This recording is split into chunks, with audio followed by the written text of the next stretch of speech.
Saan tayo uupo?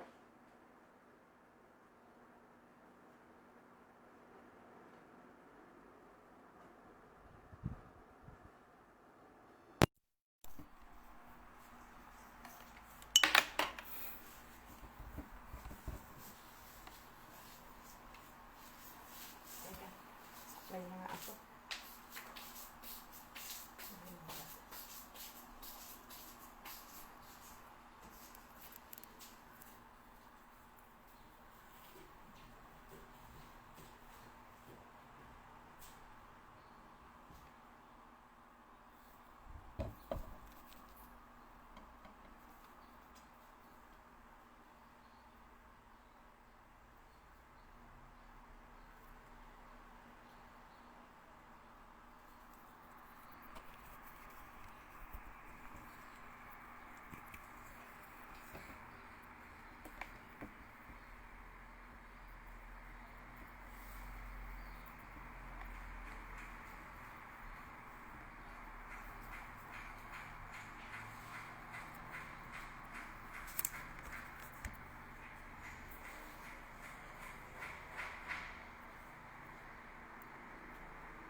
Hello po.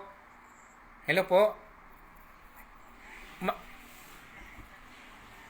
okay po, mayroon diyang dalawang icon na ng tao na dalawang icon.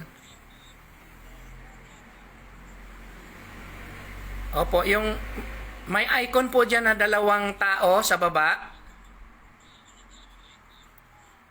I-click nyo po 'yon.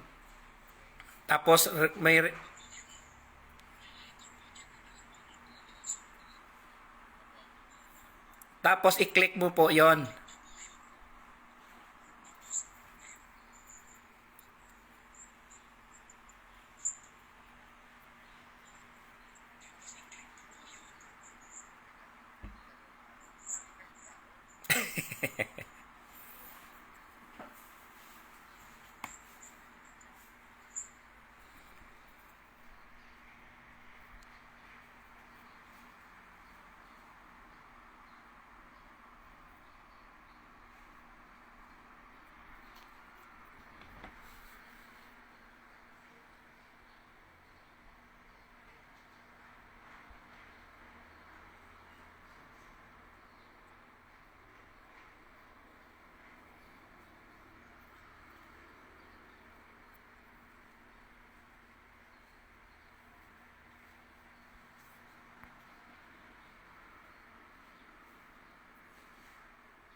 Brothers and sisters, wait lang po. Magsisimula po tayo sa ating gawain.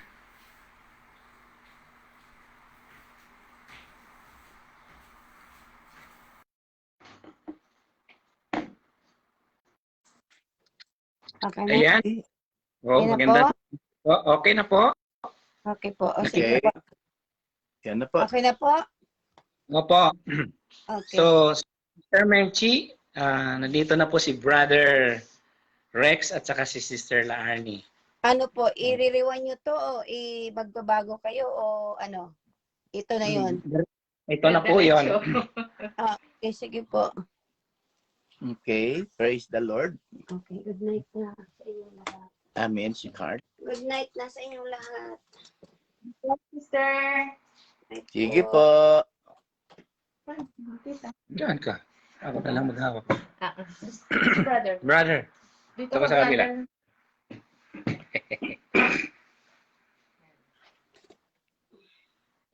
okay, ako na lang taghawak na ano. So, diretso na yan. Sige. Aba, Brother Rolly, oh, mama, oh. Rolly, oh. Pinagpalang gabi ang araw.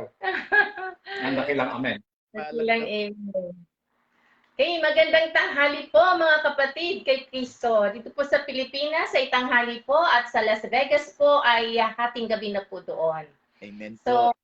po ay sisimulan po natin ang bagong programa na kung saan dito po natin makikilala ang ating ministry na pinangungunahan ng ating kapatid na nasa Las Vegas ang kanyang pamilya po na si Brother Rex Abrera. So, ngayon po ay tinatawag na National Bible Week na kung saan tamang-tama po, ugmang-ugma po sa bago natin programa na ang pamugat po ay Revelation 3 verse 14, ang dakilang Amen. Praise the Lord. Yes po. Ngayon po, bago po natin simulan itong programang ito, anyayahan po natin ang lahat na sabayan tayo sa ating panalangin na pamumunuan po ng ating kapatid na si Brother Rolly Fernandez. Sa ngalan ng Amang, Anak, Espiritu Santo. Amen. Panginoon, ikaw, pinupuri ka namin, sinasamba ka namin sa Espiritu at katotohanan. Ikaw, Panginoon ni Abraham, ni Jacob, ni Isaac, Panginoon ni Moises sa tumanggap ng 2 tapyas na bato. Nakasulat po doon ang 10 kautusan. Ang sino mang gumanap nito, ang pagpapala tatanggapin nila. Ito man ay spiritual, physical, financial. Ama, padala niyo po ang gabay, ang banal na Espiritu, na siya magtuturo sa amin ang kapahayagan ng aming pagninilay, pagkaloob mo sa bawat isa sa amin, ang banal na Espiritu. Ito'y tumingo sa aming mga puso't isipan at magkaroon ng kaganapan sa pamagitan ng inyong mga lingkod ng mga pinili mula sa aming kapatid, Brother Rex, ang kanyang mga pamilya at ang lahat ng kapatiran na nagsasabing Amen. Maganap nawa ang iyong kalooban. Patuloy ang kamay puspusin ng iyong banal na Espiritu. Papuri, pasalamat ay aming binabalik sa ngalan ni Jesus, ang aming dakilang Amen. Sa ngalan ng Ama, Anak, Espiritu Santo. Amen. At Amen. Praise God. Ngayon po, ay ating tutunghayan ang Ebanghelyo sa araw nitong Sabado po ngayon sa Las Vegas, at yun po ang ating gagamitin na bibigyan po sa atin ng reflection din ng ating kapatid, Brother Rolly. Pagpapatuloy niya po ang pagbibigay ng reflection sa ating Ebanghelyo ngayong Sabado. Ang mabuting balita ng Panginoon ay kay San Marcos.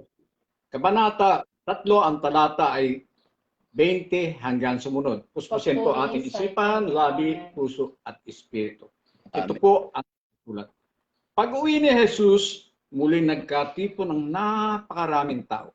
Ano pat hindi man lamang makuhang kumain ni Jesus at ng kanyang mga alagad. Nang mabalitaan ito ng kanyang mga kasambahay, sila'y pumaroon upang kaunin siya. Sapagkat ang sabi ng mga tao'y nasisiraan siya ng bait. Ito po ang mabuting balita ng ating kaligtasan. Pinupuri ka namin, Panginoong Jesucristo. Palakpakan po ang pakabasa ng salita ng Diyos. Amen. Amen. Sa ating tutunghayan sa Hebrew 4:12, ang salita po ng Diyos ito'y buhay. Ito higit na makapangyarihan kaysa alinman tabak na tumatagos iwalay ng kaluluwa at espiritu. Alam niya ang ating mga puso at tiwa. Sa pagninilay ng kanyang salita, ito ay magbibigay sa atin ng kapangyarihan upang ito'y maunawaan natin. Marami pong katanungan nito na kung sa atin ay tinatanong, Brother, bakit hindi ka maging pare? Para sa salita ng Diyos ay madala mo doon. Father, kung ako'y pupunta doon, wala na pong maghahayag ng salita ng Diyos sa mga probinsya. Tunay nga po, sa ating kaalaman, sa ating mga superstitious belief sa mga probinsya, marami pong doon nagkalat na kung anong masamang espiritu. Pati ang ating superstitious belief ay naroon. Ngunit sa ating ebanghelyo nakikita mo, si Jesus at si Beelzebub, ano ba ang pinakikita dito? At bakit siya sinabing siraan siya ng bait? Dahil alam niya ang mga pangyayari dito. Binigyan siya ng Panginoon ng kapangyarihan. Ito po ay kapangyarihan. Mababasa natin sa aklat ni Juan, o Ebanghelyo ni Juan, ang kapangyarihan ng anak. Sabi nga ng Panginoon sa chapter 5, verse 19. Basahin ko po sa inyo ang buong buo. Kaya sinabi sa kanila ni Jesus, dapat niyong malaman na walang ginagawa ang anak sa kanyang sarili lamang. At ang ginagawa niya ay ang nakikita niya, ginagawa ng ama. At ang ginagawa ng ama ay siyang ginagawa ng anak. Sapagkat minamahal ng ama ang anak at pinakikita sa anak ang lahat ng ginagawa niya. At higit sa lahat, ito ay gawang ipinakikita sa kanya ng ama at manginilalas kayo. Kung paano ibinuhay ng ama ang mga patay, gayon din naman, bubuhay ng anak ang sinumang nais buhayin. Hindi humahabol kanino man ang ama, ibinigay niya sa anak ang buong kapangyarihan. Pumatol upang parangalan ng lahat ang Ama. Tulad ng kanilang pangarangal sa Ama. Ang hindi nagpaparangal sa anak ay hindi nagpaparangal sa Amang nagsugo sa kanya. Amen. Sabi ko sa inyo, akan nakikinig sa aking salita at nananalig sa nagsugo sa akin ay may buhay na walang hanggan.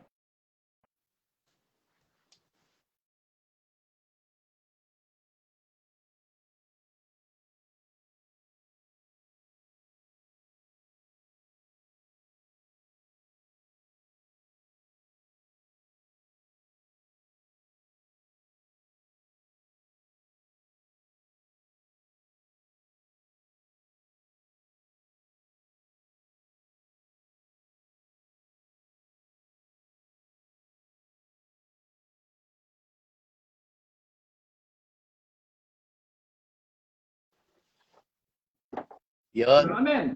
Ang sinabi niya sa pahayag 3:14. Ito ang sinasabi ng tunay tapat na saksi na ang pangalan ay Amen. Paniwalaan po natin yun. Ang bawat salitang lumalabas sa labi ng Panginoon Jesus ay totoo. Kaya saan man may 2-3 nanalangin, humingi ng anumang bagay, sa ngalan ni Jesus sumasagot sila ng Amen. Naganap na po ang paghahayag ng salita ng Diyos habang kayo ay nakikinig. Amen. Amen? Amen. Kaya patuloy natin pagnilayan. Sino ba ito si Beelzebub? Yan. Kung may nakakakilala, sabihin niyo kung sino siya. Paano natin ito malalabanan? Ito po, makikita natin ang kalikasan at gawain ni Kristus. Sa Colossus chapter 1 verse 16, basahin ko po sa inyo. Si Kristo ang larawan ng Diyos na di nakikita. At siya may kapangyarihan sa lahat ng nilikha. Sapagkat ang lahat na sa langit, na sa lupa, nakikita man o hindi, pati ang mga naghari, namamahala, mga namumuna na may kapangyarihan, spiritual,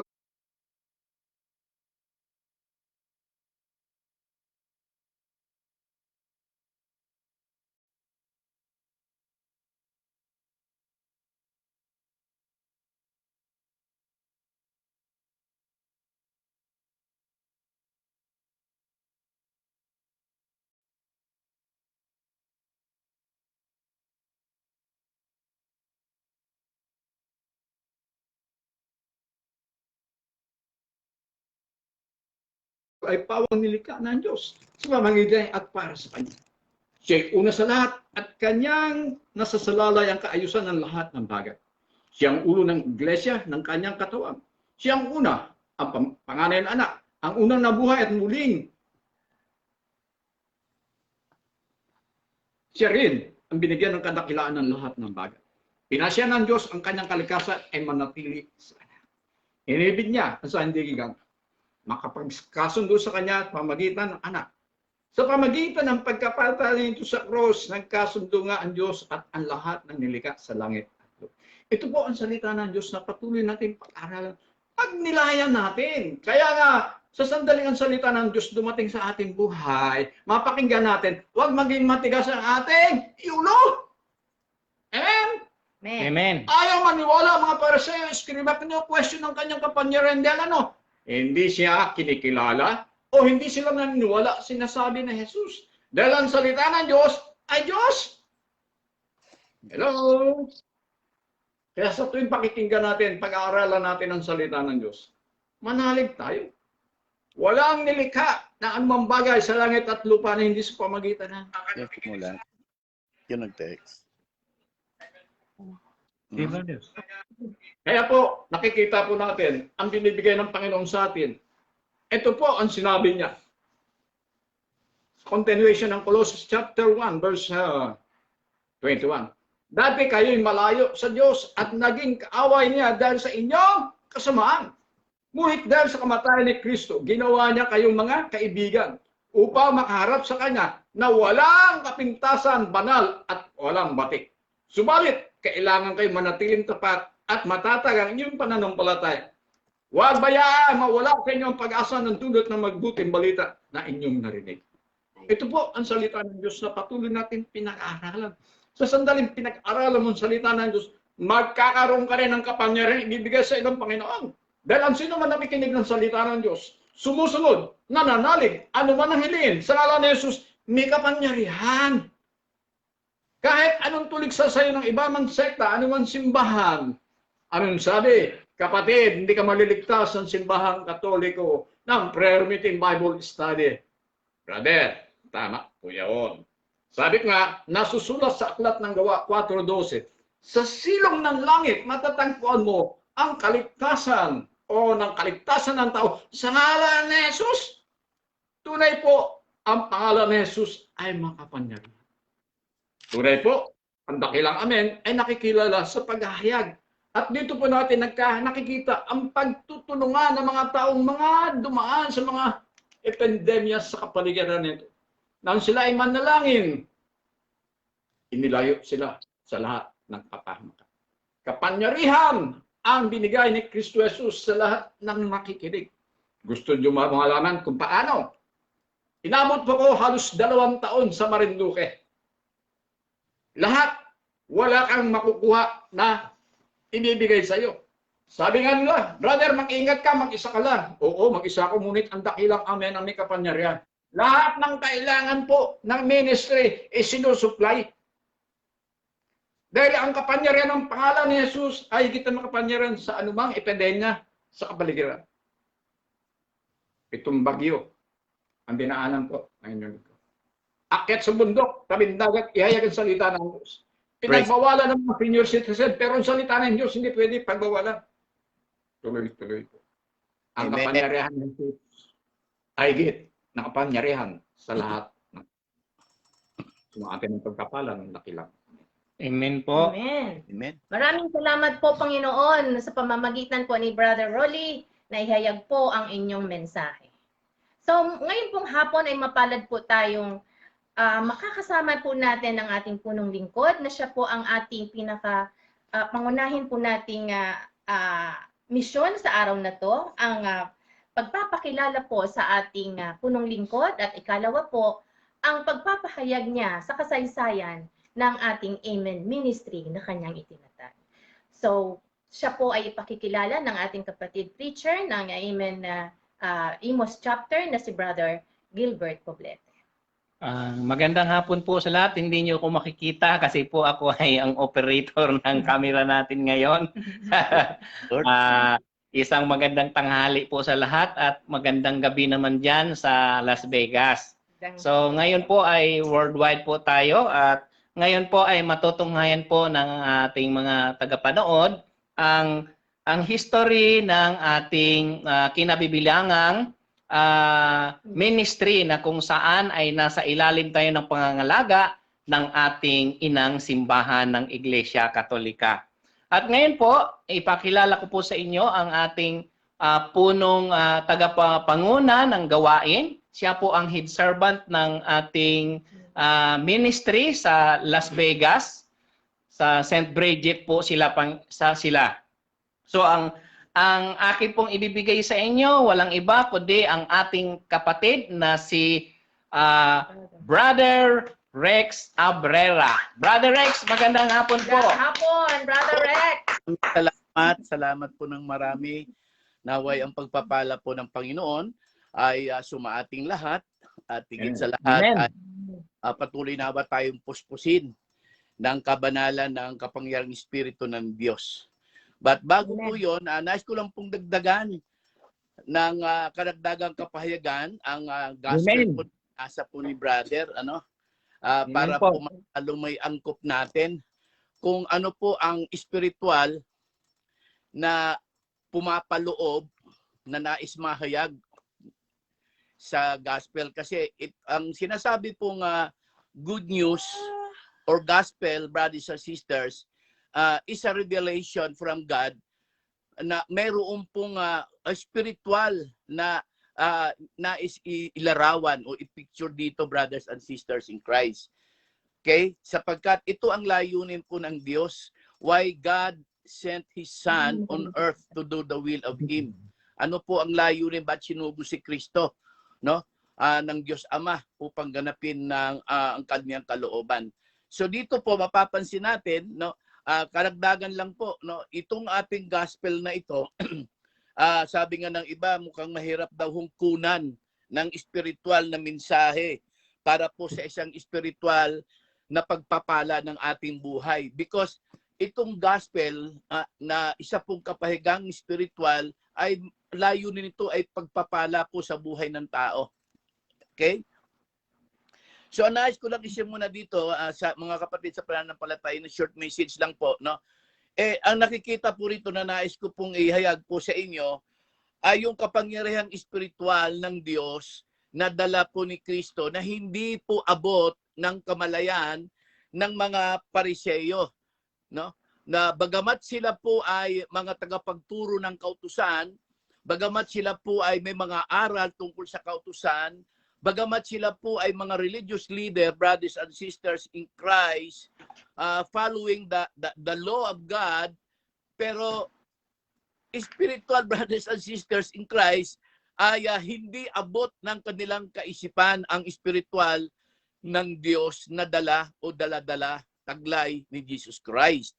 Sapagkat dito po mapapansin natin, no, na kung bakit po itong portion na ito bago po dumating dito sa verse 20 sa itaas po ng gospel na ito ng Mark chapter 13, no, ay makikita ho natin dito na ang ating Panginoon nung kanyang pinili at hinirang kanyang mga alagad, sila ay binigyan ng kapangyarihan na magpalayas ng demonyo.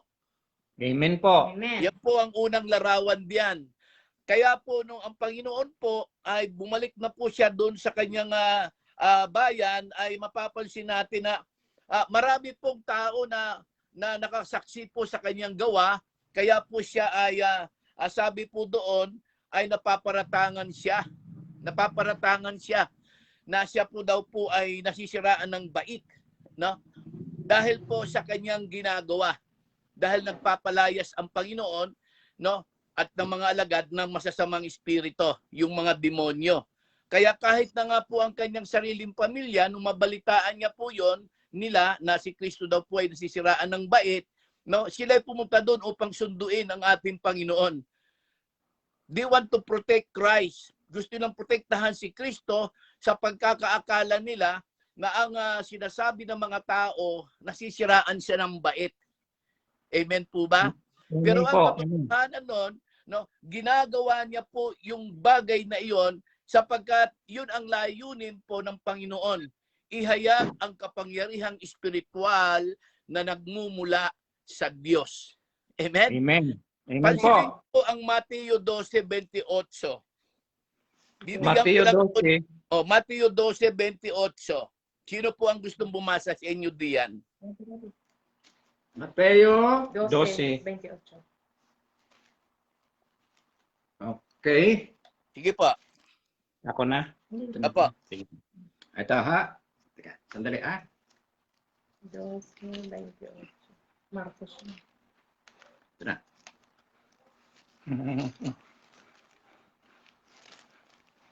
Ito. 12:28. Ito po ang nasusulat.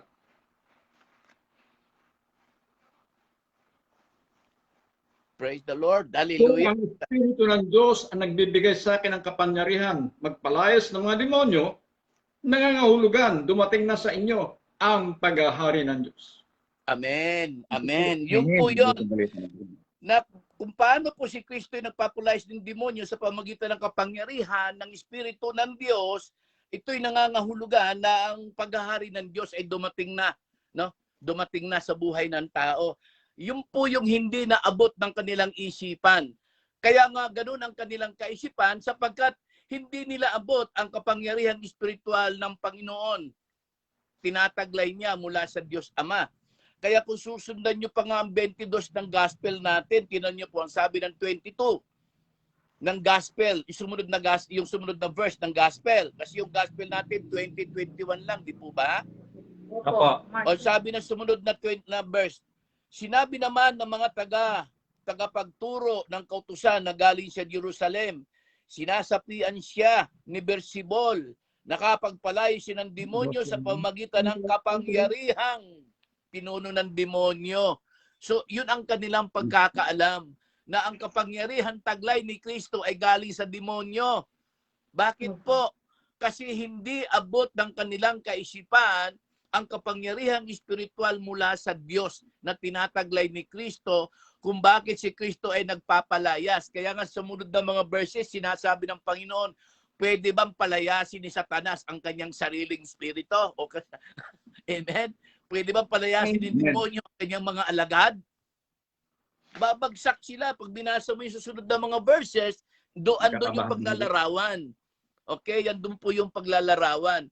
Kaya nga po kung mapapansin natin, no, na ito pong gospel na ito, sabi nila parang mahirap daw po kunan ng espiritual na kapahayagan. Tunay nga pong mahirap kunan ng espiritual na kapahayagan kung tayo mismo, no, ay hindi po abot ang espiritual na kapangyarihan ng Diyos, brothers and sisters in Christ. Sapagkat kung mababasa nyo po ang 28, diyan po, in 28, diyan po sa Gospel ni Mark sa chapter 3. Basahin nyo po ang 28. 28. Oh, to 29. Marcos, ano yun? Marcos 3. Ay, Marcos 3, 28, verse 28 and 29. verse 28. Kasi nandiyan ang ito po. ng istorya. Okay po, ito po. Tandaan ninyo ito, maaaring patawarin ang tao sa lahat ng kanyang kasalanan at paglapastangan. Ngunit ang sino mang lumapastanganan sa Espiritu Santo ay walang kapatawaran sapagkat ito ay walang hanggang kasalanan. Amen. Sinasabi ito ni Jesus sapagkat sinabi ng mga tao na siya ay sinasapian ng masasamang espiritu. See? Kaya sinabi ng Panginoon yan dahil paglapastangan po yan sa espiritual ng Diyos. Amen. Di po ba? Sa kabila Opo. ng mga tagapagturo ng kautusan, sa kabila po ng mga eksperto ng kautusan, no? Sa kabila po ng sabi po tumanda na po sa pagiging tagapagturo ng kautusan, hindi pa nila abot sa isipan ang kapangyarihang espiritual ng ating Diyos, ng ating Panginoong Hesukristo. Na ang layunin kung bakit nagpapalayas ng demonyo dahil yan ang palatandaan na ang paghahari ng Diyos ay dumating na sa buhay ng tao. Dahil ang tao ay nasa impluensya ng paghahari ng espiritu ng mundong ito, ang espiritu ng mundong ito na nagmula po kanino? Kay Satanas. Kay Satanas. Breakthrough po yan ni Jesus Christ by the power of His words. Words, kapangyarihan. Kaya nga, ang sino man sumasampalataya, tinan nyo po ang Mark, diyan po sa Mark chapter 15. Puntahan nyo chapter 15. Verse 17 po. Verse 17. 17.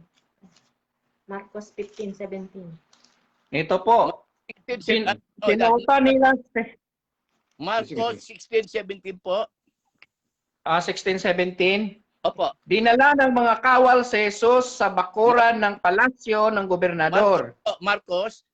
O Marcos 15. Hindi po, 16, 17. Sorry po, Okay, 16. Sige. Sige ikaw, brother. Huling chapter po. Marcos 16. 16. Verse 17. Ang sumasampalataya ay nabautismuhan ay maliligtas. Ngunit ang hindi nananampalataya ay parurusahan. Ang mga sumasampalataya ay magtataglay ng ganitong tanda ng kapangyarihan. Sa pangalan ko, magpapalaya sila ng mga demonyo. Magsasalita ng ibang wika. Sila hindi dumampot man sila ng ahas o minom ng laso. At gagaling ang mga may sakit na mapatungan ng kanilang mga kamay. Ito po. Nagsalita dito si Kristo. Yung sumasampalataya lang po. Yung sumasampalataya ay magtataglay ng kapangyarihan sa pangalan ni Kristo na magpalayas ng demonyo, mag-cast out ng demonyo, magpagaling ng karamdaman by the power in the name of Christ because the power of God is Spirit in the name of Christ is alive. Amen. Amen. So yun na. Amen. Kaya itong mga Pariseyo hindi sumasampalataya kaya hindi mabuksan ang kanilang kaisipan tungkol sa kapangyarihang espiritual ng Diyos bagamat punong-puno sila ng karunungan ng sabi po punong-puno sila ng linuryado nila ang law na tinuturo nila. To God be the glory. Kaya po, Amen. hindi po malinis po ang kanilang mga isipan. Sabi po ni Pablo sa sulat niya kay Tito, tinan mo yung sulat ni Paul kay Tito. Ang sabi ni Tito. Pablo, sa sulat pala dito ni Tito, tinan niyo po, Titus sa taga-English. Ito, Titus chapter 1 verse 15. 1:15. Ito, 1:15. Malinis ang lahat ng bagay sa may malinis na isipan. Ngunit sa masasama at di sumasampalataya, walang bagay na malinis sapagkat marumi ang kanilang budhi at isipan. You see? 16. Ang sabi nila ay kilala nila ang Diyos, ngunit hindi naman ito nakikita sa kanilang mga gawa. Sila'y kasuklam-suklam, suwail at hindi magawa ng anumang mabuti. You see? Maliwanag po ba? Amen. Opo. Amen. Hindi malinis ang budhi at kaisipan, kaya gano'n, nagpaparatang sila. Bagamat sinasabi nila, kilala namin ang Diyos, alam namin may Diyos, kami nga tagapagturo ng salita ng Diyos eh. Hanggang ngayon may mga gano'n pa rin tao. Napaka-eksperto nga ng salita ng Diyos, pero ang kaisipan ay lagi po ikang may kalakip na karumihan. Kung ano ang ginagawa ng taong mabuti, binibigyan ng masamang kahulugan. Alam niyo po ba yon?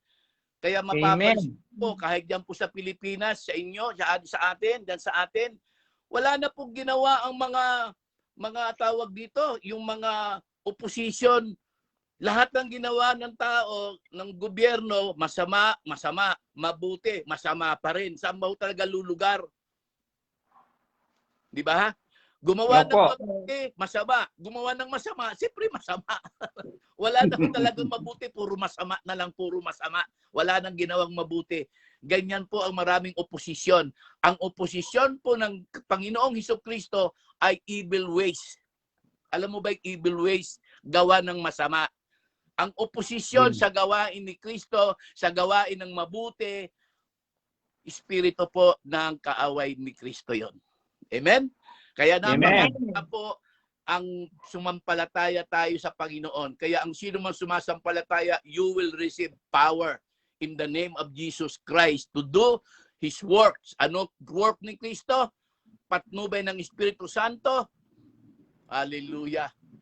Hallelujah. Magpapalayas kayo ng demonyo. Magpapalayas kayo ng mga maling kaisipan. Maling nga. Kasi darating yan sa buhay ng paglilingkod sa atin. Aakusahan kayo, sabi ng Panginoon. No? Kung ako'y guro nyo, inaakusahan, kayo rin ay aakusahan. Si Brother. Di po ba? May mga akusasyon. Ganun po yun. Pero huwag kayong matinag. Dahil kung taglay nyo si Kristo, kung taglay nyo ang kapangyarihan espiritual ni Kristo na siyang nagbibigay buhay sa atin, kapatid, manatili po tayo sa Espiritu ng Diyos sa pamamagitan ng kanyang salita. To God be the glory. Salamat, Yahweh. Thank you po, Yahweh. Thank you, Jesus. Hallelujah. Well, unang katanungan. Ano po bang unang tanong, kapatid? Saan nagbula? Kailan nagbula? Yes po, Brother Rex. Paano po kayo nagka-idea na magtatag po nitong ministry at ano po ba ang inyong naging misyon at vision nito? Okay, purihin ang ating Panginoon. Ang amen po, beloved brothers and sisters in Christ, ay nag-start po ito sa isang maliit na Filipino community. Itong Filipino community ito, brothers and sisters in Christ, sa isang parokya sa St. Bridget Catholic Roman Catholic Church, sa parte ng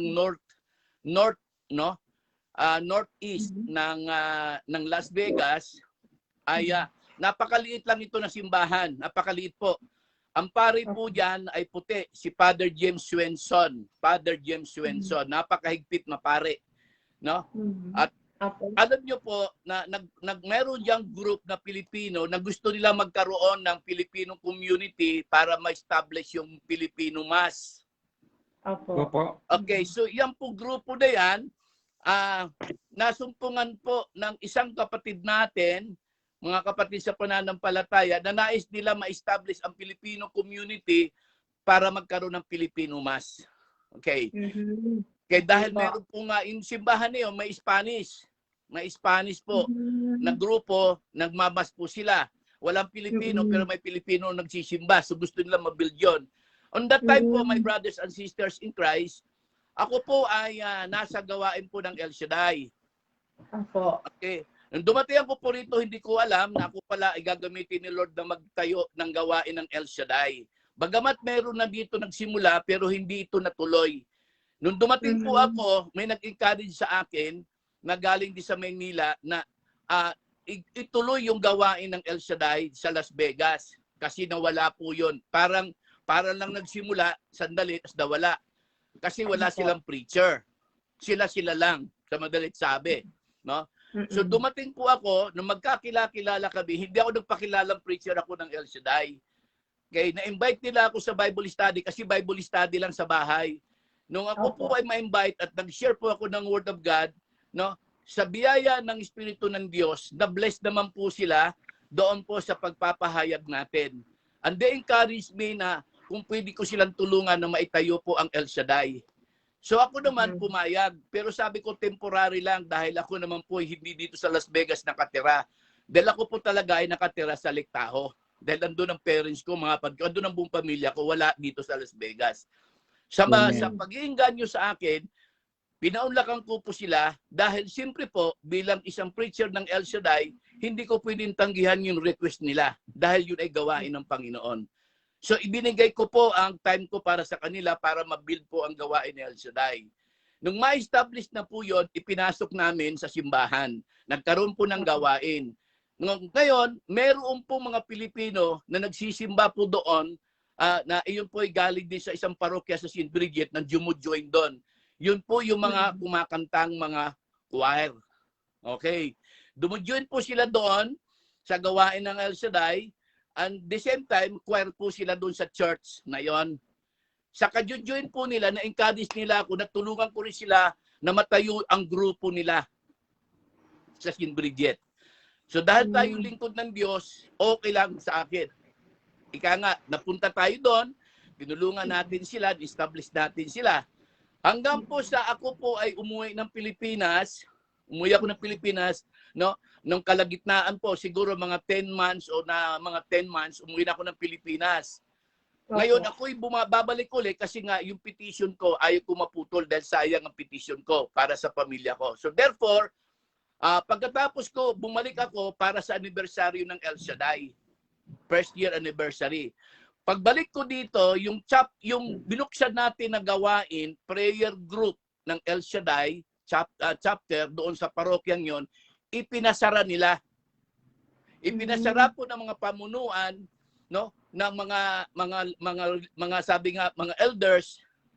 Okay? Kasi ibang parokya yun, nasa Prince of Peace kasi. Yung El Shaddai nasa Prince of Peace, doon namin ipinasok, doon namin introduce. So, ayaw nila na magkaroon ng ibang chapter. Gusto nila sila lang. Hindi ko naman alam.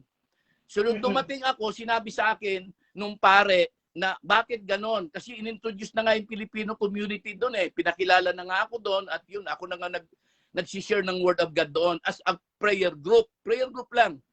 Okay. Pinasara po nila yon, mga kapatid sa pananampalataya. At yun po ay nasa mid po ng 1999. Okay? Nasa mid po ng 1999 po yun, mga June o July. So that po yun, pagbalik ko po, brothers and sisters in Christ, na mga September, I think that is September, ay ang nangyari po, sinabi po nung pare at sa mga kapatiran doon ng mga Pilipino, ay ipinasara daw nila ng mga elders. So sa malit sabi, no, ako po, ang ginawa nila sa akin, nung dumating ako, sinabi sa akin na, Brother Rex, sabi po ni Sister Lude. Sister Lude po ang international coordinator ng El Shaddai dito po sa Amerika. Na ang base po, main base, nandun po sa California, sa LA. Wag daw muna ako mag-preach. Hintayin ko raw siya kasi meron daw siya sasabihin sa akin. So nung dumating po ng anniversary, hindi ako nag-preach ng anniversary. Dapat ako, dahil ako nga ang ginamit ng Lord na maitayo yung gawain ng El Shaddai. Hindi ako pinag-preach. Okay lang po sa akin. Obedience is better than sacrifice. So I follow that. Nung matapos ang gawa anniversary, umalis na po sila, wala sinabi sa akin, nihan niho. Nagbilin lang pala doon sa coordinator, yung coordinator ng El Shaddai na ako po ang ginamit ni Lord na ilagay sa as coordinator, binili na ng head coordinator, si Lude. Ang sabi po, Brother Rex, kinakailangan daw po wag muna kayong mag-preach. O di sabi ko, okay lang, walang problema. Sabi ko, anyway, this is the time siguro na magtatrabaho ako dahil kailangan ko magtrabaho dahil hindi ko mapipitisyon ng pamilya ko kung di ako magtatrabaho. So sa madalit sabi, ako po ay nagtrabaho muna. Pumasok muna ako ng trabaho, nag-apply ako. Pero yung mga Pilipino doon sa St. Bridget ay lagi nila akong tinasabihan, Brother Rex, kailangan po namin kayo, ganito, tuloy natin kasi yung pinasara.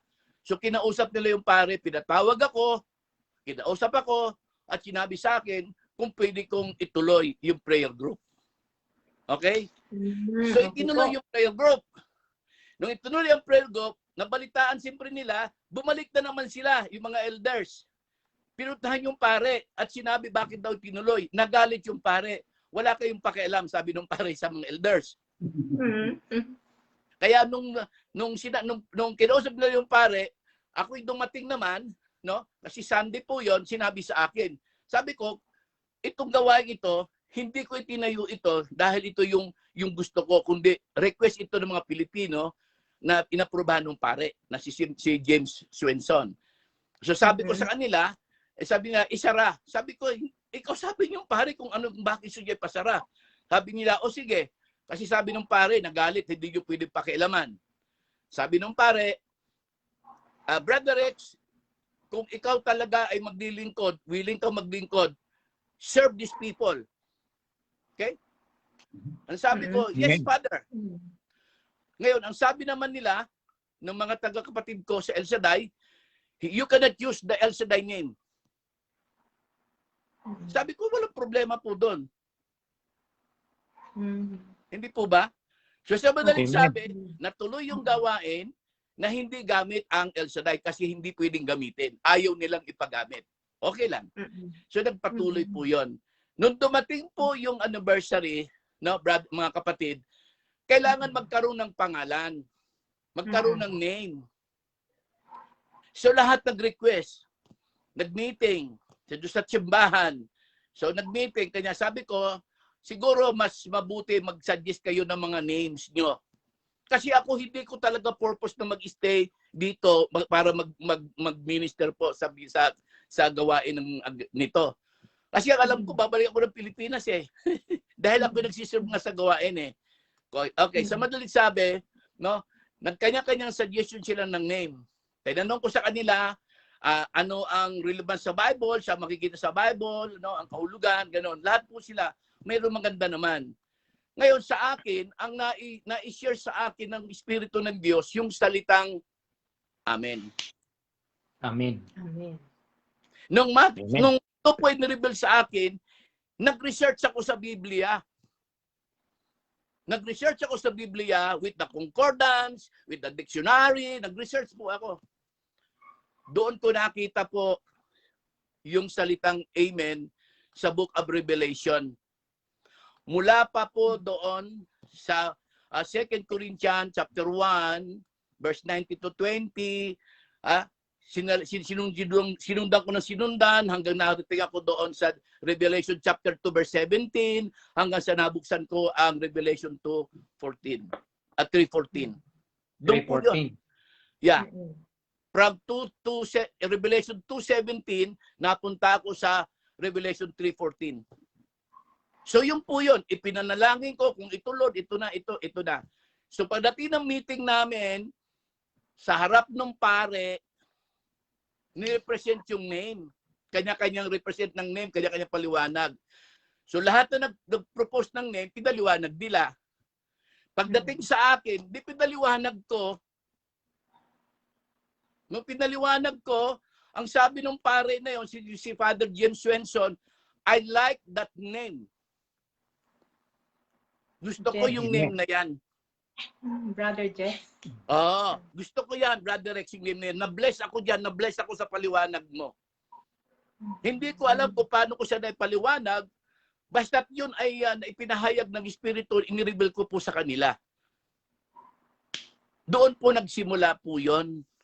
At po nangyari po yan, brothers and sisters in Christ, nung noong pong November po, second week ng November po, brothers and sisters in Christ, wala pa pong pangalang Amen. Kasi as a prayer group lang ng St. Bridget. Okay? Nung nagkaroon po ng license, sabi ko dapat ipalisensya, ipa-registered. Na in-registered po yan, that is 2000. November na ng 2000. Okay? Yung po yun. November po ng 2000 po yun. No? Ng third week. Kaya yun po ang nagsimula sa pangalang Amen. Na yun ay na-carry po hanggang sa napunta sa iba't ibang mga churches dito.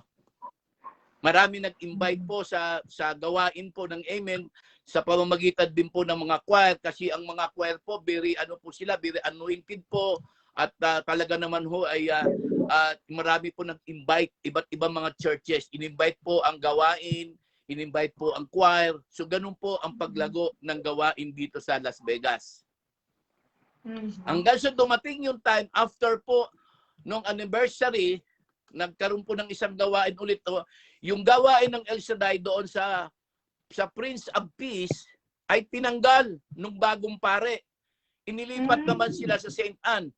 Lumipat sila sa St. Anne dahil tinanggal sila nung Mexicanong pare. Doon sa pinagsimula nung El Shaddai na ako ang nakipag-usap doon sa pare. Okay? So inalis na sila nung bagong pare. Si Father Garcia, Mexicano. Lumipat sila sa St. Anne. Ngayon, nasa St. Anne na sila. Ilang taon na yata sila sa St. Anne. Nung mawala sila doon, pinasok ko ang Amen sa Prince of Peace. Kaya nagkaroon ng Prince of Peace. Hanggang nagkaroon po ng grupo sa Holy Family. Ganun po ang pagkakano. Nagkaroon po dito po sa may West po, dito sa St. John of Mary. Hanggang sa po ito, ngayon po ay ang ang St. Charbel kay Father. Yung pong St. Charbel, yung po yung isang spiritual director natin, si Father Nadim. Abu Nadim. Itong St. Charbel, no? Maronite Catholic Church. Diyan nagmimisa si Father Ding, yung ating spiritual director dito. Okay? Okay, ganun po yan. Yun pala yun. Opo, so ganun po.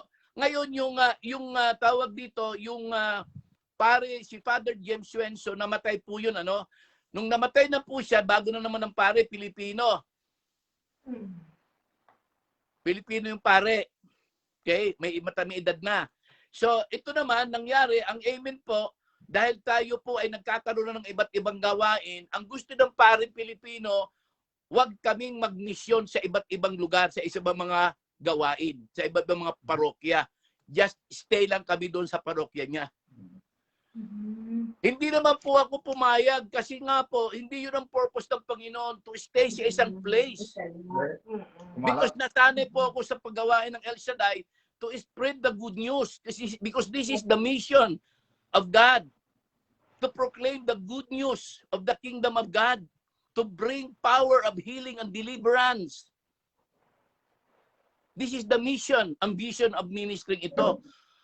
So dahil po hindi kami nagkasundo ng pare na gusto niya mag-stay lang kami, doon lang kami, yun lang kami, lahat suporta lang sa kanya.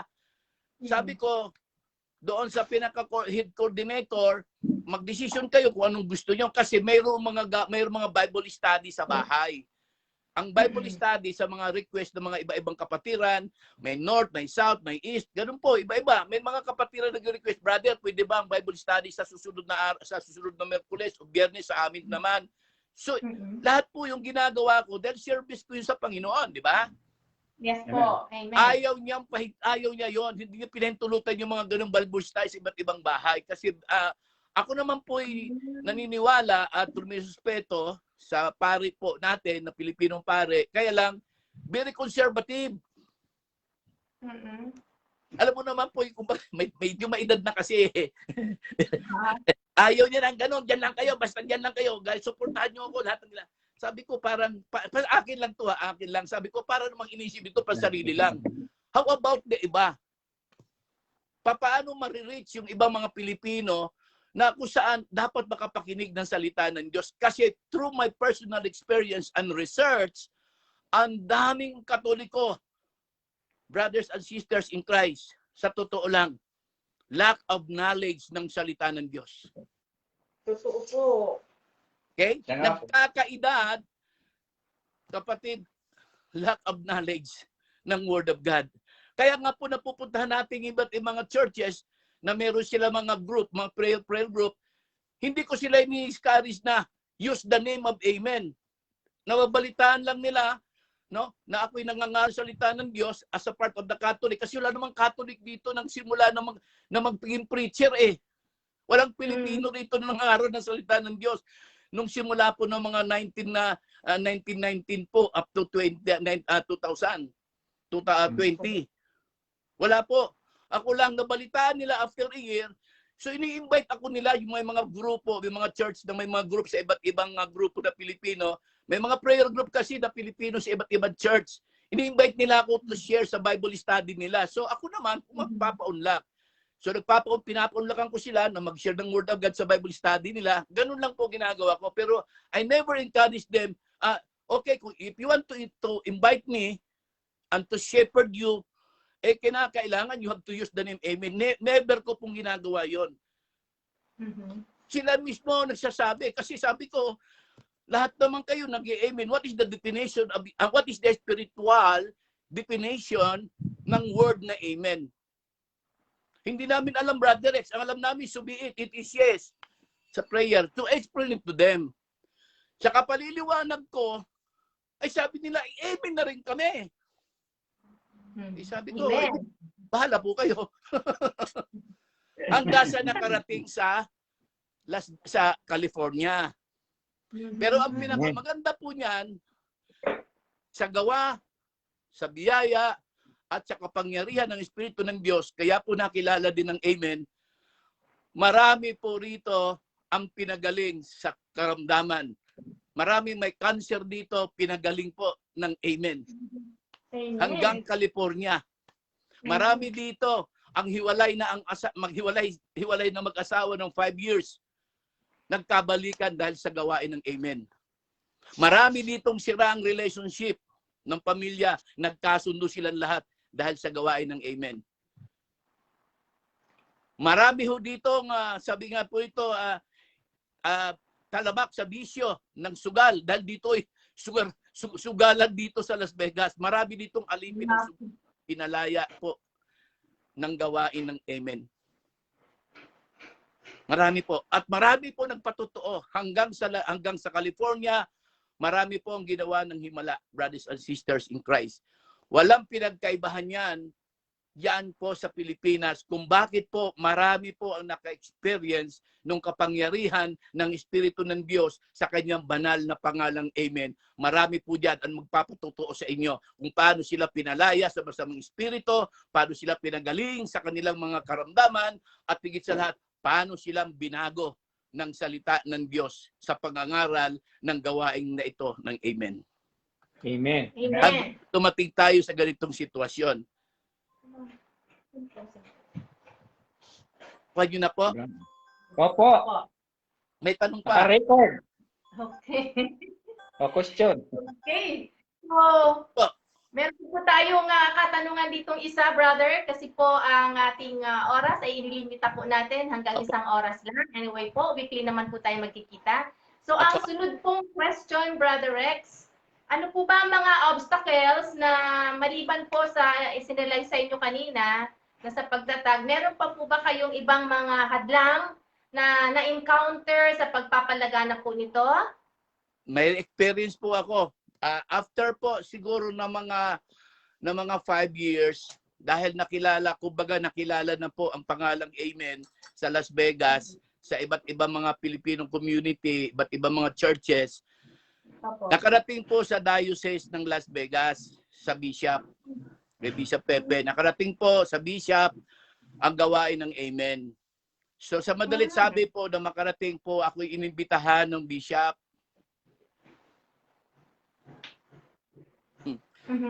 Ay siyempre po, dahil inibitahan ka ng Bishop, hindi maaaring hindi ka pupunta.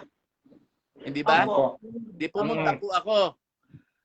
Okay. nung ako'y pumunta po doon, dala ko po yung mga requirements ko. Siyempre po, ang mga possible na pwede kong i-represent sa kanila, saan ako nagmula, ano pinagmulan ko, no? Saan ako nagsimula mag-aral, saan ako nagsimula mag-serve. So lahat ko, dala-dala ko po yun. Ang dala-dala ko po ay yung pinagmulan ko sa foundation sa El Shaddai. Trained by El Shaddai, trained by Bishop Bacani, ng mga pare, misyon sa iba't ibang mga parokya sa Pilipinas, no? Kasi tayo po'y pinadadala ng gawain ng foundation sa iba't ibang parokya sa iba't ibang lugar sa Leyte, no, Luzon, Visayas, and Mindanao, sa Balitsabe, hanggang po kung saan tayo nakakarating, nag-open tayo ng gawain sa mga parokya with the letter ng mga pare, na yung mga pare mismo may mga sulat na they are satisfied na dumating kami sa kanila doon, nag-establish kami ng gawain. So yun lahat po ni-represent ko po yun. So dahil po nung represent ko po yun, naniwala naman po sila. Kaya in-encourage po ako ng chancellor na kung maari daw, ako po ay magdikon. Mag-stay po ako sa church para po ako magdikon. Tumulong daw ako kay Father Garcia sa Prince of Peace. Amen. Sabi ko naman po, hindi po ako makakasagot ng yes, ng oo, kung sa Tagalog, I cannot give you assurance to say yes, sabi ko, kasi my mission is to deliver the word of God in different places as much as I can. Sabi ko, hanggat maaari, maihayag ko ang salita ng Diyos kahit saan lugar, hanggat maaari. Kasi nandun sa Biblia, nung sinare ko sa kanila, mayroong portion doon, nung ang Panginoon hinanap nila at natagpuan nila, ang sabi ng Panginoon, kailangan natin, ito tandaan niyo po to ha, magdadaanan niyo sa Bible yan, kailangan natin, sabi ni Kristo, pumunta din sa kabilang ibayo sapagkat ito ang dahilan bakit ako sinugo, ihatid ang mabuting balita sa kabilang ibayo. Amen. Amen. Alala niya, di ba? Oo, So yun nagamit ko. Sabi niya, okay. Kaya po nagamit yung Amen Missionary. Naparehistro ang Amen as a missionary ministry. International, because nang start po dito sa international, dito po sa Las Vegas.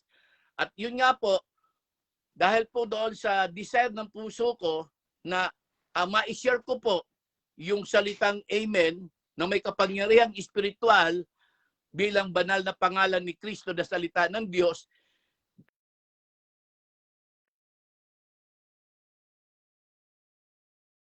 nakasama ko dati si El Shaddai, nagsiserve si El Shaddai.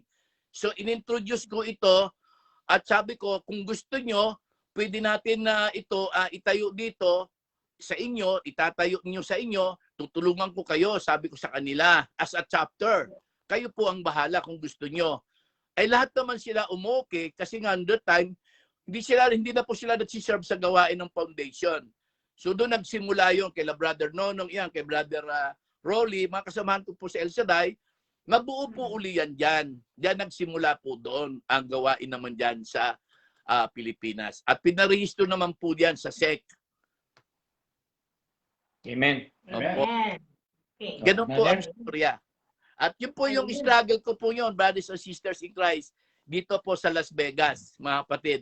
At siyempre po diyan, mayroon din po mga ganung pangyayari. Isa po sa karanasan nga natin, marami po ang bumabatikos po diyan. Alam niyo naman po yun. Kaya nga po diyan nga po sa chapter po diyan sa Imos, ay niloob ng Diyos na makausap natin yung bishop diyan to introduce the ministry. Yun po ang nangyari diyan. At alam niyo po ang kwento diyan, ang kasaysayan po kung bakit po nagkaroon ng chapter din diyan sa inyong lugar. Amen po. Amen. So, yan po ang ating susunod na tatalakay. Ano po, ang mga pagtayo po ng iba't ibang chapter at paano po na po. So marami pong salamat, Brother Rex, ang ating punong lingkod ng Amen Catholic Charismatic International Ministry, na kung saan nakasama po natin ngayon sa ating unang session.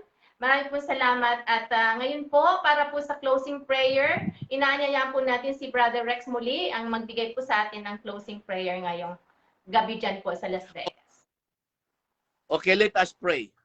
As we open Amen. our heart, and spirit to God, we believe, brothers and sisters in Christ, that our Lord Jesus Christ is alive. And truly in Him, nothing is impossible. In the name of God the Father, of the Son, and of the Holy Spirit. Amen. Amen.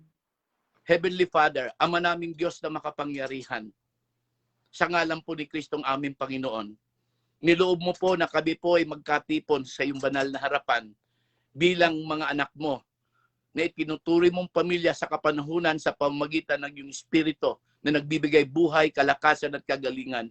At higit sa lahat ay naglilinis at nagpapatawad ng aming mga kasalanan. Dumadalangin po kami, Ama, sa ngalan ni Kristo, na ang kapangyarihang espiritual ng iyong salita na nagbibigay buhay, hinihiling ko po na ito po'y kasihan at sundan nyo ng tanda't himala upang ang bawat naniwala, bawat nakinig at tumanggap nito ay pagpapalain mo, Panginoon, upang sila ay maging buhay mong patotoo.